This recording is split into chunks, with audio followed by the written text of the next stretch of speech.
Pour Monaco, plus dure est la chute en ce mois de mai 2004. Les raisons de l'échec sont nombreuses, mais pourtant difficile d'en vouloir à qui que ce soit à l'heure du bilan. Peut-être que le groupe de Didier Deschamps avait les yeux plus gros que le ventre, mais c'est aussi cette soif de victoire et de partage qui l'a mené si loin. Cette communion prend pourtant brutalement fin et au plus mauvais moment. Certes, le groupe vit bien, mais trop d'inconnus et d'incertitudes vont finir par ressurgir inconsciemment avant cette finale. D'incertitudes, Dado Percho et Jérôme Roten n'en ont pas. Leur avenir est déjà scellé. Pour le grand chevalier au Catogan, il s'agit de prendre un nouveau départ pour accomplir le dernier volet de sa carrière. Le Croate a déjà officialisé son départ de l'ASM au soir du match contre l'Olympique de Marseille. Les Glasgow Rangers l'accueilleront pour les 3 prochaines années. Hommage à un guerrier sur le terrain, l'attaquant est fêté par ses coéquipiers alors qu'il part l'esprit serein en ayant tout donné à son club formateur. De son côté, Jérôme Roten sait déjà qu'il portera le maillot du PSG la saison prochaine. Difficile pour le natif de Châtenay-Malabry de refuser l'appel de son club de cœur, surtout quand il sait qu'il pourra retrouver la Ligue des Champions. Pendant la mise au vert en Allemagne, le gaucher racontera dans son livre comment certains de ses coéquipiers l'avaient regardé incrédule lorsqu'il avait sauté de sa chaise après le but de Paoletta. Lui seul savait déjà. Julie, Deschamps, eux, sont dans le flou. L'avenir de ces hommes est en suspens, mais Deschamps ne se laisse pas perturber par les bruits environnants. Cela fait partie de la vie de toutes les équipes à pareille époque. C'est un paramètre qui n'est pas quelque chose de perturbant, surtout quand il y a des objectifs importants à atteindre. Sauf que Deschamps se trompe, car un joueur d'importance va l'être. Morientes, au fond de lui, sait qu'il s'agit de son dernier match avec cette équipe. Il aime ses coéquipiers, est heureux de jouer avec eux, surtout une finale de Ligue des Champions, mais Nando est triste. Triste de voir leur dire adieu après cette formidable épopée. Je savais, au fond de moi, que c'était mon dernier match. Mes derniers moments avec mes coéquipiers. C'était un moment triste, même si j'étais heureux d'être en finale, mais c'était triste.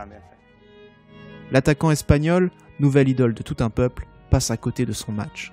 Celui qui doit guider cette équipe par son charisme et son expérience de triple vainqueur de la compétition ne répond plus. Il est lui aussi épuisé et écrasé par l'enjeu. Le joueur qui nous avait amené en finale, le joueur que je croyais le plus blindé, n'est pas à son niveau et passe à côté, déclare Deschamps. Morientes a subi d'un coup la pression. Il avait été énorme jusque-là. C'était le joueur qui avait déjà gagné cette compétition. Il savait que s'il était bon, tout le monde serait bon. C'était le meilleur buteur de la compétition. Voilà, il s'est certainement trop mis la pression. Au Real, il était entouré de grands joueurs. Il participait aux victoires, mais il n'était pas seul. Là, c'est lui qui nous guide, parce que s'il ne met pas ses 9 buts, on n'y va jamais en finale. Morientes qui craque, Julie absent, c'était trop pour nous. J'ai regardé Morientes, il était blanc. Sans rien, fade. Cette pression, Monaco la ressent comme jamais. Avec 14 000 supporters annoncés à Gelsenkirchen, les bruits de départ des uns et des autres, Deschamps décide de verrouiller son groupe du monde extérieur à Duisbourg, à 30 km du théâtre où se déroulera le dernier acte de cette saison. Le lendemain de sa victoire à Bordeaux, les Monégasques prennent l'avion depuis la Gironde pour se retrouver directement au Landhaus Milser, un hôtel qui annonce dans sa brochure une Mediterranean ambiance, sans repasser par la maison pour y retrouver leur famille. Dans cette longue mise au vert allemande, les Monégasques finissent par cuire dans leur jus. Une erreur de jugement dans la préparation de Didier Deschamps.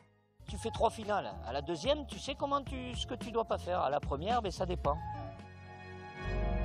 Car si les joueurs veulent profiter et vivre cette dernière expérience à fond, le probable éclatement du groupe après la rencontre et le malaise se font progressivement sentir, comme le reconnaît Julie. Dans un grand club, après une saison comme celle-là, personne ne serait en fin de contrat. Soit on part tous, soit on reste tous. Aux dirigeants de décider. Et en vérité, Deschamps lui-même ne sait pas de quoi son avenir sera fait. Il se dit que l'entraîneur vainqueur de la Ligue des Champions rejoindra le Chelsea d'Abramovich, qui se veut être la toute nouvelle puissance du foot anglais. Le Portugais Mourinho possède une longueur d'avance sur son homologue français, mais rien ne fait peur à l'oligarque russe. La Juventus aussi courtise Deschamps avant de finalement rappeler un ancien de la maison, Fabio Capello. Début juin, Deschamps prolonge son bail avec le club azémiste et obtient un pont d'or, au détriment de certains joueurs. Car Monaco ne peut pas faire tous les efforts et en demande trop à certains, à commencer par Julie. J'ai pris la décision de partir. L'offre de Monaco n'est pas du tout celle que j'attendais. On me demande d'accepter une baisse de mon salaire. Je suis un peu déçu, mais c'est comme ça. J'aspire désormais à rejoindre le FC Barcelone, avec lequel je suis en contact depuis plusieurs jours. J'espère simplement que cela se passera bien entre les deux clubs. Et que dire de cette rencontre? Absolument rien ne sera allé dans le sens des Monégasques. Monaco perd une arme capitale avec la déchirure abdominale de Julie à la 24e minute. Le capitaine doit laisser ses partenaires la mort dans l'âme. Les décisions arbitrales non plus, quand l'arbitre Kim Nilton Nielsen signale 2 hors-jeu imaginaires, alors que l'un d'eux aurait amené un duel décisif entre Morientes et Victor Baía. Que dire encore de cette faute sur Morientes, non sifflée, et dont le contre aboutit au 2e but portugais qui scelle la rencontre. Car en plus de ces événements contraires, Monaco aura aussi connu une malchance inédite dans la compétition, comme sur le premier but, où le ballon revient sur Carlos Alberto après avoir rebondi sur le pied d'appui de Zikos. Ce 26 mai 2004 ne sera décidément pas le jour de l'ASM qui remballe ses doux rêves de gloire. Alors de tout cela, de cette cicatrice encore à vif plus de 15 ans après, il ne faudra finalement garder que les images d'un bus sur un autobahn allemand escorté par la police, faute d'un bus impérial parcourant les rues de la principauté le trophée en poche. Un bus de fous furieux ou d'escrocs qui tapent sur les sièges et sur les vitres, qui s'époumonnent sur le rythme endiablé de la chanson de Gloria Gaynor pour exorciser sa peur. Peut-être qu'on a fait trop fort, qu'après on avait plus de jus pour le match.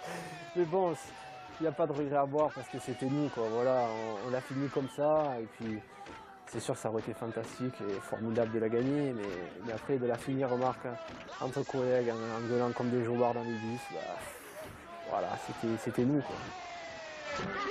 Sur les 14 épisodes qui composent cette série, il n'y aura qu'une seule note personnelle, celle-ci. Au moment d'écrire ces dernières lignes, je dois confesser que quelques larmes remplissent mes yeux sur ce même son. Peut-être que j'avais besoin de ça pour chasser ce souvenir qui me hante, peut-être que d'autres aussi en auront besoin. Alors que ce périple rouge leur soit dédié. Parce que c'était nous, aussi.